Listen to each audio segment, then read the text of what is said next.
Bien, ahora Sí, les perfecto. cuento un poquito cuál es el plan que tenía para esta clase de hoy. Nosotros estamos ya en plena unidad 4 y hay una serie de conceptos que unen y explican prácticamente toda la materia, pero básicamente las unidades 4 y 5. Un poco la meta de esto en esta clase y en la próxima que también voy a dar el día 16 de noviembre es poder comprender con más claridad conceptos como el de racialización, conceptos como se usan hoy, a diferencia de décadas atrás, el concepto de raza, de etnia, de nación, la relación que tiene esto con clase. Entonces, generalmente doy una clase en donde vemos cuál es el itinerario europeo que tienen estas categorías analíticas para comprender la diferencia con el itinerario más latinoamericano de estos conceptos. Entonces, hoy vamos a trabajar más bien ese itinerario europeo para ponernos un poco de acuerdo en conceptos que quizás algunos de ustedes hayan tenido un acercamiento mayor a la antropología, pero mayormente todos los años vemos que no tenemos esta conceptualización muy clara, en la línea más bien europea, digamos incluso eurocéntrica, euro-norteamericana también, y en la clase del 16 que me queda dar a mí, sí vamos a trabajar este concepto de raza, de clase, la relación entre raza, clase y nación, cómo se desarrollan más en el itinerario latinoamericano, ¿sí? Entonces, empiezo por preguntarles a los alumnos que están aquí si tuvieran que distinguir entre el concepto de etnia y el concepto de raza, ¿qué podrían decir?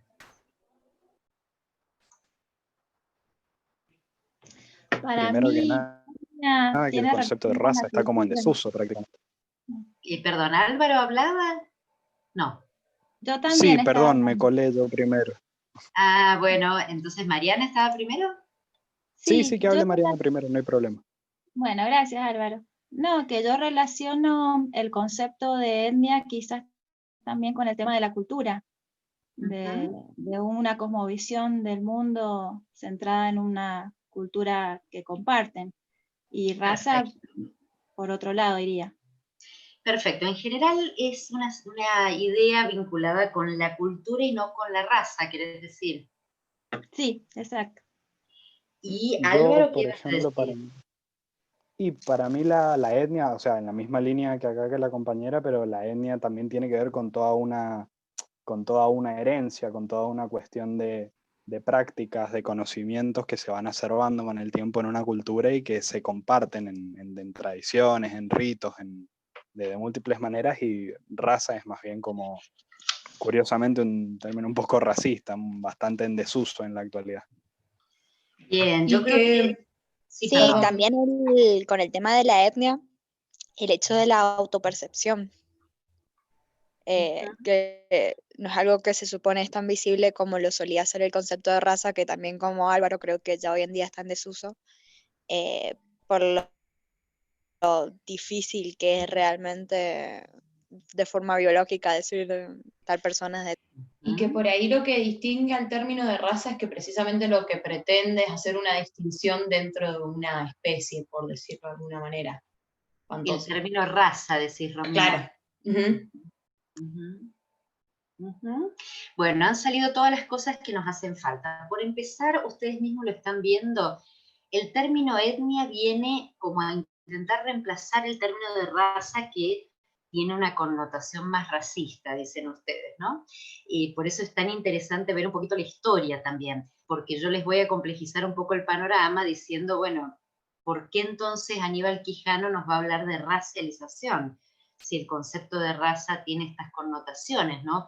Y cómo sería capaz entonces un latinoamericano de hablar de raza. Entonces la cosa es bien compleja, ¿no? Bien compleja porque hay una historia de estos conceptos. Y estaba recordando ahora que entre los apuntes de estas clases siempre les digo cuál era la definición que Weber daba en 1904 en realidad del concepto de raza, que era bastante nuevo, ¿no? Porque acordémonos que el concepto de raza, ahora les voy a contar un poquito más, es mucho más moderno que el de etnia, que es más viejo. Y él decía, fíjense en esa época, estamos hablando principio del siglo XX, cierta creencia en el origen común, memoria de colonización o migración, similares costumbres o apariencia similar. Entre los elementos simbólicos, no físicos, poco a poco se irá agregando la religión, la nacionalidad y la lengua.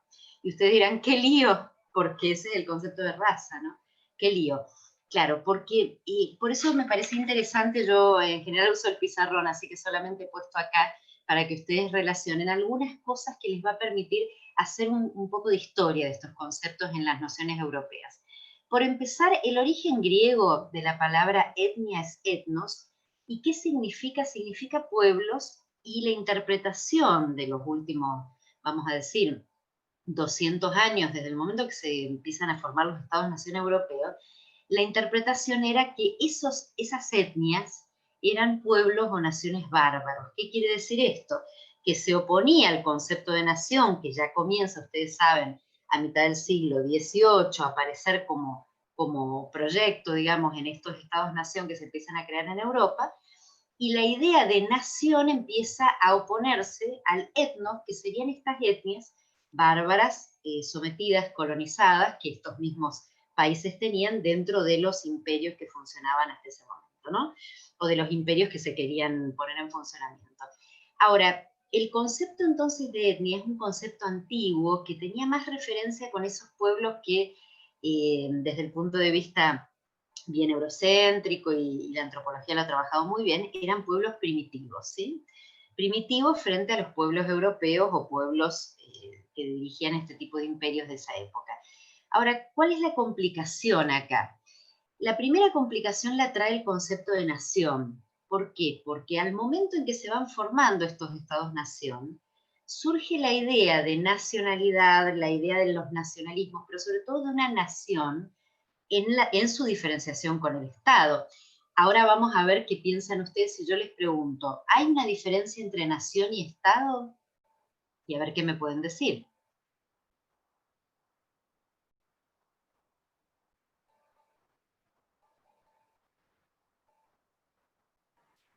Sí, sí, puede haber un Estado con múltiples nacionalidades y hay naciones que no tienen Estado. La nación pasa por creencias comunes, por la cultura, por el idioma, por la historia. Exactamente, diría Benedict Anderson, es una comunidad imaginada. Quiere decir que esta nación que se va formando, a medida que se van formando esos estados-nación, no era tan simple, no se podía identificar exactamente con el Estado, más allá de que se quiso identificar con el Estado francés o inglés o cualquiera de los estados modernos.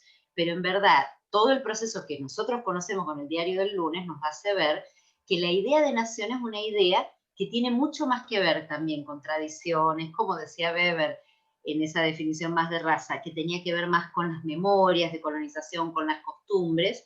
Él decía, y también la apariencia similar. Pero ¿cuál es el momento en el que aparece este concepto de raza, que es el que nos está confundiendo? O sea, por ahora tenemos claro que etnos, nación, nacionalidad, es todo esa tríada, porque ya vemos que Estado y nación parece ser que son bien claramente diferentes, pero a la luz de los 200 años de existencia, ¿no? Pero etnia y nación eran bien distintos, ya desde hace 250 años.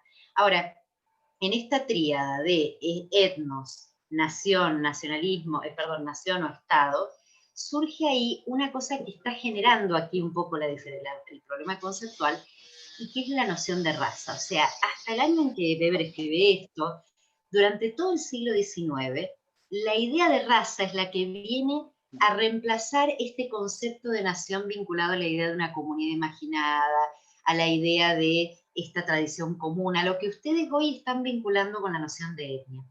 ¿Y por qué aparece esto? Porque la noción de raza surge, es bastante más moderna, digamos, aparece principalmente desde mediados del siglo XVIII, con el origen de un movimiento que quizás han escuchado alguna vez, que es el del racismo biológico. ¿Alguien sabe qué fue el racismo biológico?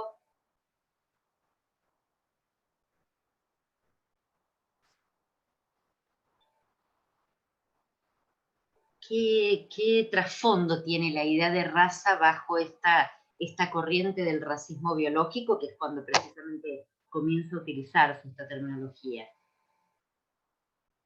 Porque piensen que cuando se conquista América, no se usaba la palabra raza, se usaba la palabra indio y se indigenizó al continente y se hizo prácticas de racismo y todo, pero el término raza aparece ligado a esa corriente del racismo biológico que en sus comienzos tiene diferentes formulaciones. Yo acá, por la constricción de tiempo de estas clases que estamos dando, no voy a poder abordarlo en detalle, pero aparece con las primeras formulaciones en 1756, tenemos la tríada, digamos, etnia o el esquema racial kantiano, en donde aparecían tres grandes razas, que era la raza blanca, la raza negra y la raza americana o roja, y después aparecen distintas conceptualizaciones que van en una dirección que después va a consolidar esta concepción del racismo biológico. Por ejemplo, les menciono Linnaeus en 1767, Cuvier en 1805, son como los grandes referentes de una idea de raza que poco a poco va a construirse de la siguiente manera. Por eso hablo del racismo biológico y cómo empieza después la vinculación raza-nación, que enseguida llegamos y rápidamente se van a dar cuenta que vamos a llegar a algo parecido no, al nazismo en concreto. En ese camino, la idea de raza comienza a transferirse desde lo biológico a lo social. Es decir, en principio, la idea de raza a nivel biológico surge con la transposición de la noción típicamente darwiniana de la lucha entre las especies donde predomina la más fuerte. Esa idea de que una raza predomina sobre la otra tiene más que ver con esta lucha biológica entre las especies. Siempre habría una raza superior a la otra, una especie superior a la otra. Ahora, cuando esto se traspola a lo social, se convierte justamente en esta tendencia al racismo biológico en una idea de que la constitución genética de las personas que se manifestarían en este fenotipo, ¿recuerdan la diferencia entre genotipo y fenotipo? A ver si alguien se acuerda de qué diferencia hay entre una cosa y otra. Fenotipos son las características manifiestas de un individuo y genotipo es el código genético. Hice un bachiller en ciencias naturales en la secundaria. ¡Ay, qué alegría! Bueno, entonces nos vas a poder ayudar. Esa relación entre la constitución genética y la fenotípica que se identificaba en esta época, siglo XIX, con una raza que diferenciaba negros, blancos, rojos, indígenas, etcétera, comienza a suponerse que a esa constitución genética que estaba expresada en un fenotipo X, sea la raza blanca particularmente, le correspondían una serie de habilidades naturales que la hacía superior a otras. De ahí surgen, por ejemplo, movimientos como el eugenismo, a ver si nos podés ayudar, quién era Álvaro, el que había hecho su bachillerato, a ver si te ubicás el concepto de eugenismo. Bachillerato al pedo. Ahí se entrecortó y no te escuchamos, ¿eh? Si mal no recuerdo, todo este tema venía asociado con, o sea, todo este tema proviene del racismo biológico, proviene con la asociación de que las características fenotípicas, es decir, las características manifiestas de las personas, el color de piel, la altura, el color de los ojos, estaban asociadas en su momento con diferencias en el genotipo, es decir, diferencias en los genes y en la creencia, eso como dijo usted, profe, que se traspola a lo social, se transforma en la creencia de que hay una diferencia en el genotipo por lo del fenotipo. Pero esto de raíz ignora que los humanos somos todos una misma especie. Ese tipo de diferencias solo son válidas en comparaciones interespecies. Bueno, ahora, ¿qué pasa ahí? Hubo un tiempo en el que en que las personas los médicos estaban obsesionados con medir el tamaño del cráneo. Ahí vamos, ahí estamos con el eugenismo. Entonces, a esas diferencias supuestamente fusionadas, genotipo-fenotipo, empieza entonces a considerarse que la mayor inteligencia, la mayor habilidad en lo social, las habilidades sociales, pero también la superioridad, tiene que ver con una superioridad física natural consustancial a esa raza, en este caso blanca, que era la dominante. Entonces, tendencias como la del eugenismo pasaron a suponer que esa superioridad de la raza aria se podía comprobar, por ejemplo, con las mediciones de cerebro. Entonces, en concreto, para no abrir tanto el abanico de algo que la clave acá es la comprensión de cómo aparece este racismo biológico y sobre todo la traspolación a lo social, es que vamos a tener una tendencia bastante fuerte, digamos, a nivel europeo, que se va a traspasar también, por supuesto, vía la esclavitud en Estados Unidos, de la idea de que ciertas razas son superiores a otras y particularmente la raza aria. Esa noción de raza estaba en una época, en este periodo del siglo XIX, mediados del siglo XIX, en donde todavía esto que acabas de decir, creo que vos, Álvaro, que es en realidad el descubrimiento de que no hay raza genéticamente, que el ADN en el mismo es mucho posterior. Entonces, durante todo este periodo se creía verdaderamente que había una constitución genética diferenciada entre blancos, amarillos, negros. Y eso es recién un proceso que ocurre hacia la entre segunda y tercera década del siglo XX, en pleno proceso en el cual ya está el nazismo en pleno ascenso. Entonces, acá si me siguen ahora, el concepto de raza, claro, ahora entienden por qué entonces Weber en 1904 está hablando de algo que parece ser la raza, la nación. Ustedes dicen es una confusión, en realidad es la etnia, porque la memoria de la colonización, pero porque están completamente en proceso, es como en una coctelera, en un cambio brutal que se va a notar recién en el año 1945, después de la Segunda Guerra. ¿Qué va a pasar después de la Segunda Guerra Mundial y después que atraviesa el mundo el periodo del fascismo, del nazismo? Por una parte, les decía, no es menor, aparecen los descubrimientos de científicos que demuestran precisamente que no hay una diferencia de ADN.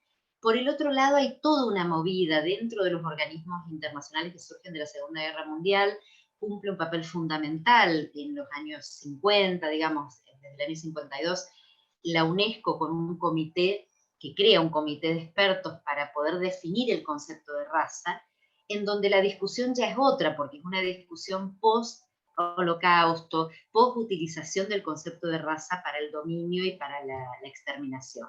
Entonces, después de la Segunda Guerra Mundial, ese concepto de raza ligado al racismo biológico empieza a oler tan mal, empieza a ser tan rechazado por esa nueva comunidad internacional en formación, que ahí es donde aparece y toma más fuerza, y en primer lugar el concepto de minoría, y al poco tiempo el concepto de etnia, o sea que hace su reaparición con otra cara. ¿Se entiende? A ver si tienen alguna pregunta o sigo un poco más adelante.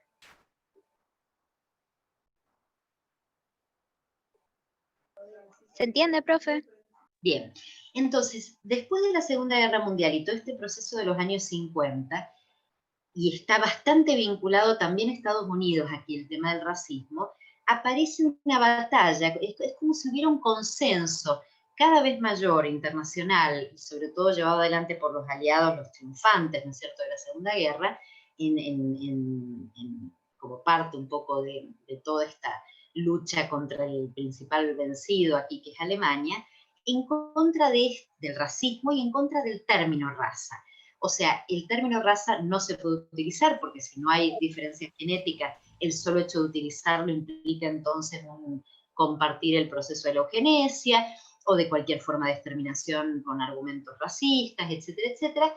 Y ahí aparece un concepto que empieza a utilizarse paralelamente y finalmente triunfa mucho más el de etnicidad, que es el de minoría, que para los organismos internacionales en el año 1954 produce este autor, Louis Wirth, que propone tratar a estos grupos que entonces no son mayoritarios, que serían judíos, serían gitanos, que requieren derechos particulares, a tratarlos como minorías. Después de esto se va consolidando la idea que entonces, ¿qué son? Si no son grupos raciales diferentes, son grupos étnicos diferentes, porque entonces no son razas diferentes, pero tienen diferencias culturales, tienen tradiciones diferentes, tienen todo lo que ustedes me definieron aproximadamente alrededor del concepto de etnia.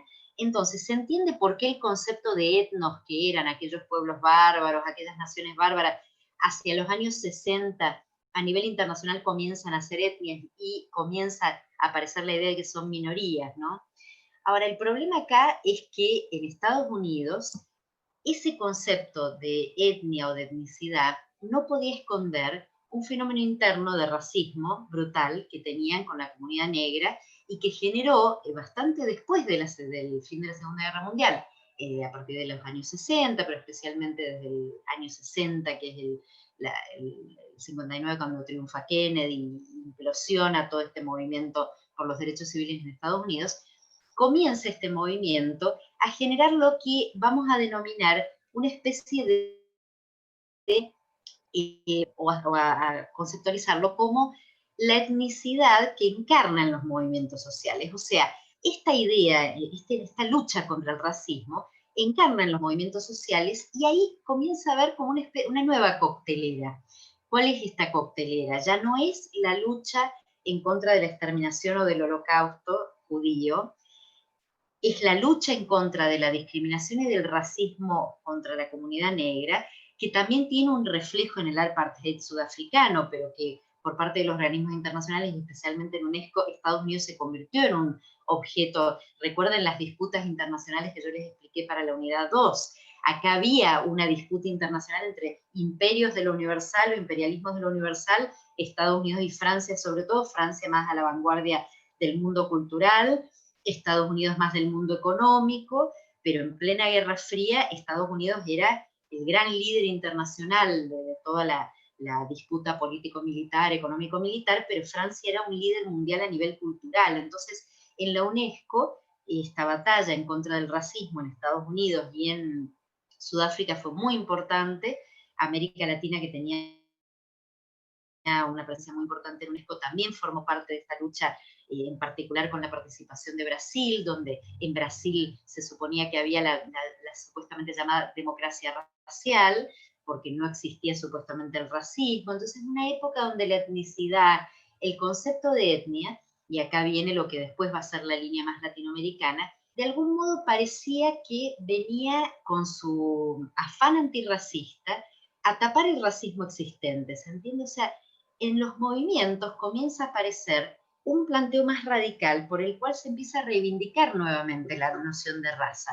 ¿Pero por qué? Porque el movimiento negro, y acá estoy pensando más en términos no tanto de Martin Luther King, sino de Black Panthers, uy, en este momento se me ha escapado el líder, por Dios, Malcolm X, que es una posición mucho más radical en donde la diferencia racial, y comprendida de esta manera y conceptualizada de esta manera, no puede ser simplemente oscurecida, tapada, puesta un velo detrás de la idea de que ahora solo hablamos de etnicidad, porque si hablamos de racismo, hablamos de exterminación, hablamos de holocausto, cuando en verdad lo que hace eso es esconder el racismo existente. Entonces, al convertirse, a la encarnar... Precisamente por eso No, perdón, un comentario así cortito, que precisamente por eso la mayoría de los movimientos sociales en Estados Unidos no hablan de etnicidad, sino de personas racializadas. En Estados Unidos es complejo el asunto, porque fíjate, la línea del uso del término etnicidad, pero sobre todo el uso de minoría, yo lo traigo a colación para que se entienda mejor la tendencia del multiculturalismo en Estados Unidos, que es una tendencia más bien edulcorada, digamos, del racismo, y donde se usa sí el término de racialización. Eso es más latinoamericano y más de la línea más radical en Estados Unidos. Te decía, una línea más Black Panther, pero la dominante ha sido una línea mucho más multiculturalista, donde la idea es, son todas minorías y el Estado, en Estados Unidos, nuestro Estado debe cobijar a todos, debe generar un pequeño gueto donde todos puedan vivir, lo que no significa lo mismo que verdaderamente la universalización de derechos, lo que no significa lo mismo que revertir estructuralmente la situación de racialización. No sé si me entendés, Álvaro, la diferencia, pero en Estados Unidos conviven al día de hoy muy fuertemente ambas tendencias.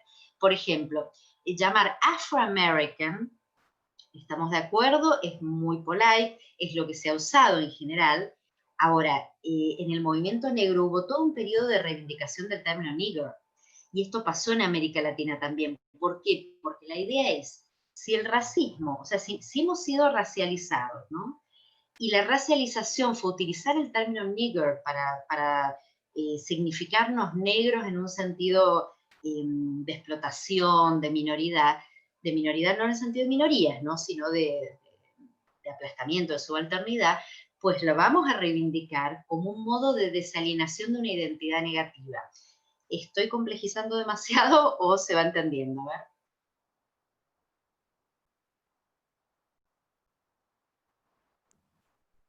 No, se va siguiendo.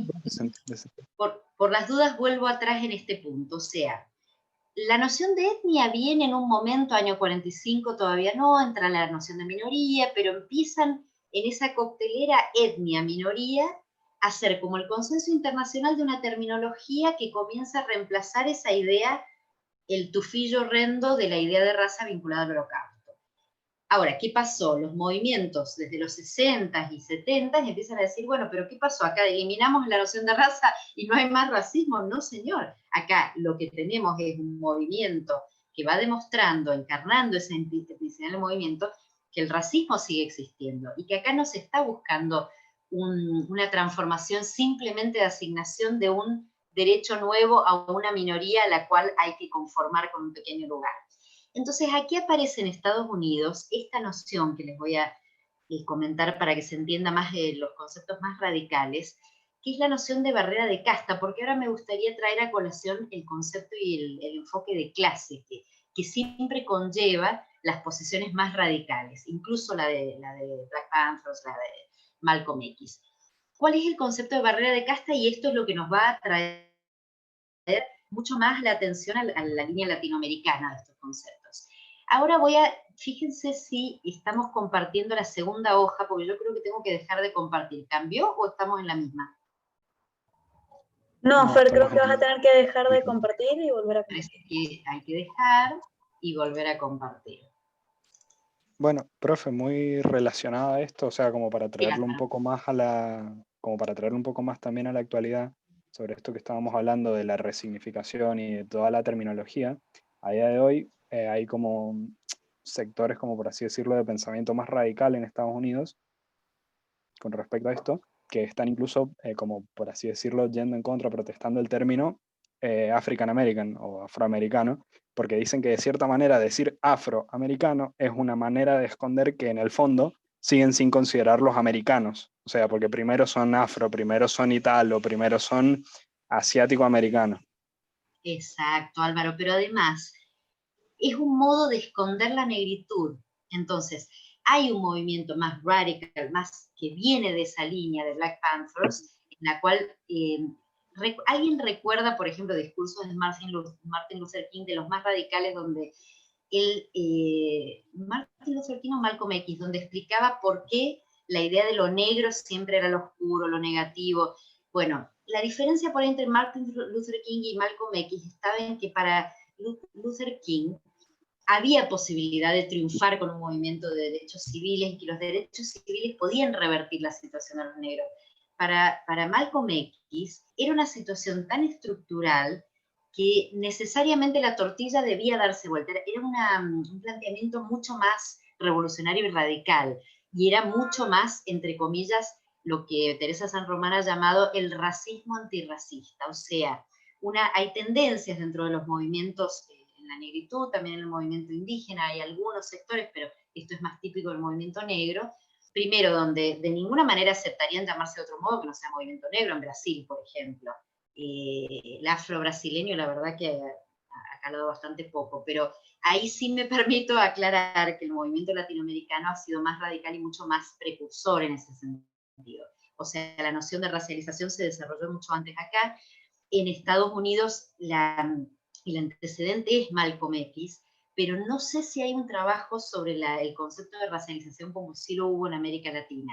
Lo que hay en Estados Unidos es esta noción de barrera de casta, o sea, la noción de casta, que la traigo a colación. ¿Por qué? Porque desde la sociología en los años 70 se intentó como contribuir a la comprensión de este fenómeno, explicando precisamente que aunque los movimientos antirracistas eran movimientos que se desarrollaban en el ámbito de los derechos civiles y de las diferencias de raza, las diferencias étnicas, como se empezaba a edulcorar en la época, en verdad había una relación con la cuestión de clase. En América Latina esto se potenció mucho más después, ni hablar con las nociones de colonialidad del poder después.